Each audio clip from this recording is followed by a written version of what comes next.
에베소서 3장 8절부터 13절까지 말씀, 이 시간 제가 한 절, 여러분이 한 절, 한 절씩 교독하신 후에 마지막 13절은 한 목소리로 합독하도록 하겠습니다. 모든 성도 중에 지극히 작은 자보다 더 작은 나에게 이 은혜를 주신 것은 측량할 수 없는 그리스도의 풍성함을 이방인에게 전하게 하시고,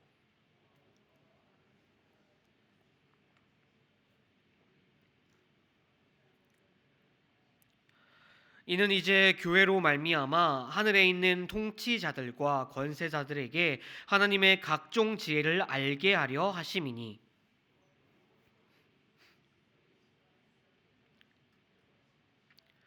우리가 그 안에서 그를 믿음으로 말미암아 담대함과 확신을 가지고 하나님께 나아감을 얻느니라. 그러므로 너희에게 구하노니 너희를 위한 나의 여러 환난에 대하여 낙심하지 말라. 이는 너희에게 영광이니라. 아멘.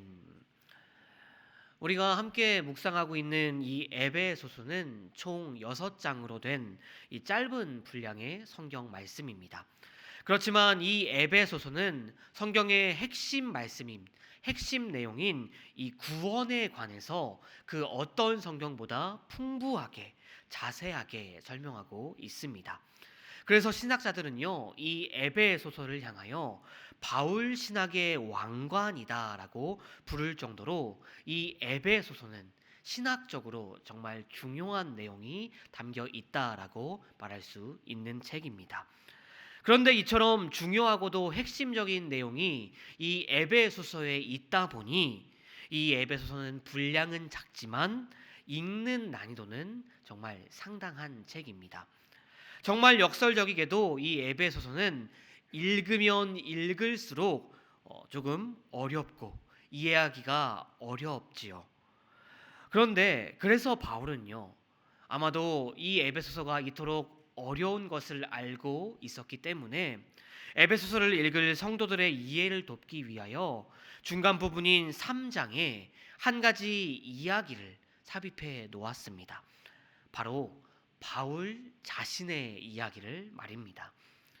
먼저 바울은 오늘 말씀 8절에서 모든 성도 중에 지극히 작은 자보다 더 작은 것이 자신이다라고 고백하고 있습니다.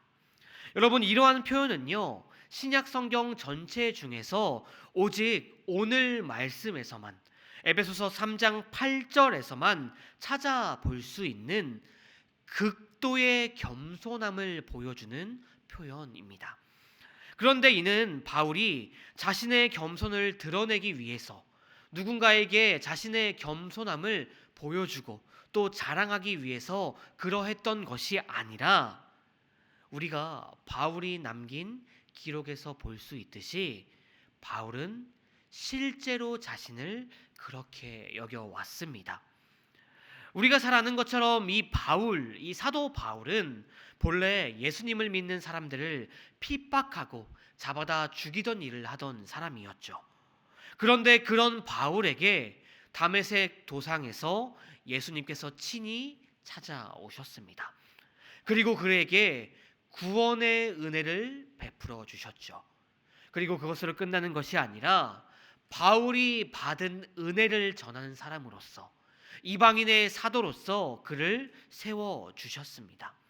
그렇기에 사도 바울은 고린도전서 15장 10절에서 이렇게 또다시 고백하고 있습니다. 제가 읽어보겠습니다. 그러나 내가 나된 것은 하나님의 은혜로 된 것이니 내게 주신 그 은혜가 헛되지 아니하여 내가 모든 사도보다 더 많이 수고하였으나 내가 한 것이 아니요 오직 나와 함께 하신 하나님의 은혜로다. 바울이 수도 없이 고백하고 있는 것처럼 바울의 인생은 오직 하나님의 은혜로 말미암는 것이었습니다.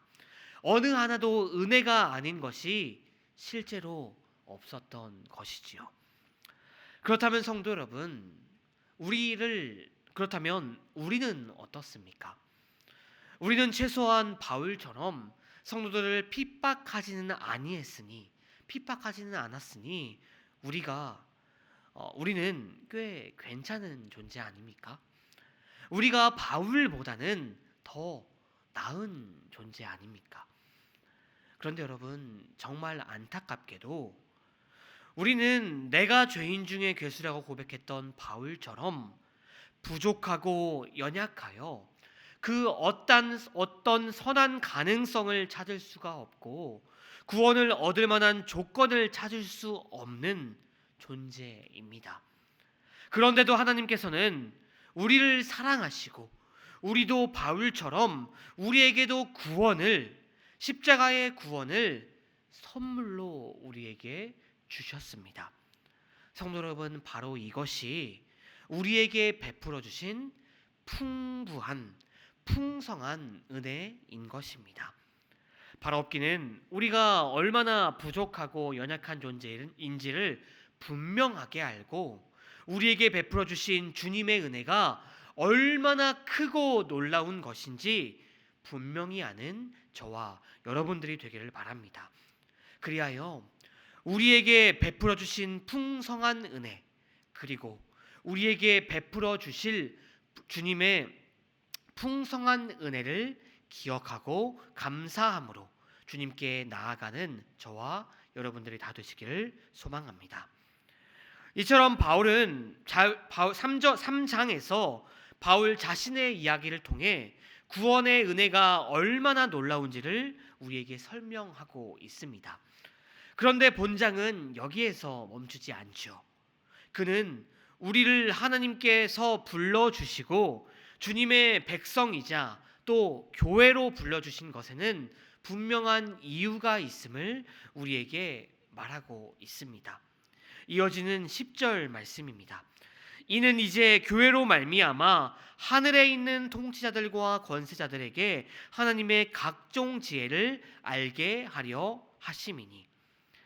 사도 바울에게 구원의 은혜를 베푸시고 그를 이방인의 사도로 세워주셨던 것처럼 주님은 우리에게 주님의 은혜를 먼저 받은 자로서 그 은혜를 전해야 할 임무를 우리에게 또한 주셨다라는 것입니다. 그런데 10절 말씀을 자세히 보시면 우리가 주님의 은혜를, 복음의 능력을 알게 하는 대상 중에 하늘에 있는 통치자들과 권세자들이 포함되어 있다고 바울은 지금 우리에게 이야기하고 있습니다. 여러분, 이들이 대체 누구를 말하는 것인지는 우리가 정확하게 알 수가 없습니다. 하늘에 있는 통치자들, 그리고 권세자들, 이건 정말 생소한 표현이죠. 이게 누군지는 우리가 정확하게 알 수가 없어요. 그렇지만 일반적으로 학자들은요, 이들이 천사들이다라고 말하곤 합니다. 결국 주님의 은혜를 받은 우리가 세상에 전할 이 복음, 주님의 구원의 은혜에 관한 그 복음은요, 저 천군 천사들, 하늘의 천사들까지도 듣고 하나님께 영광을 돌리며 하나님께 감사하게 될 정도로 정말로 놀랍고도 중요한 이야기라는 것입니다.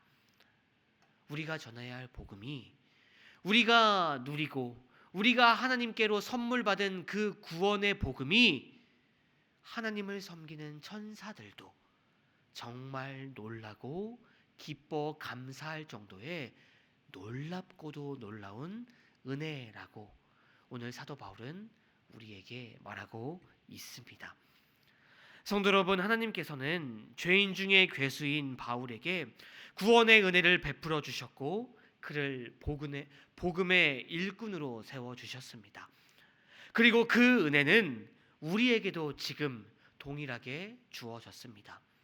하나님께서는 죽어 마땅한 우리들에게 구원이라는 놀라운 은혜를 베풀어 주셨고 이제 우리에게 그 은혜를, 우리가 받은 은혜를 전해야 할 임무를, 사명을 우리에게도 주고 계십니다. 바로 없기는 새로운 2025년 한 해 주님의 놀라운 은혜를 받은 자로서 주님의 은혜에 감사하며 주님께서 우리에게 맡기신 소명에 따라 하나님의 나라와 잃어버린 자들을 위하여 우리가 해야 할 각자의 역할에 최선을 다하여 착하고 충성된 주님의 자녀라는 칭찬을 듣는 저와 여러분들이 되기를 바랍니다. 또한 사랑하는 성도 여러분, 주님께서는 저 천사들이 놀랄 만큼 놀라운 은혜를 우리에게 베풀어 주셨습니다.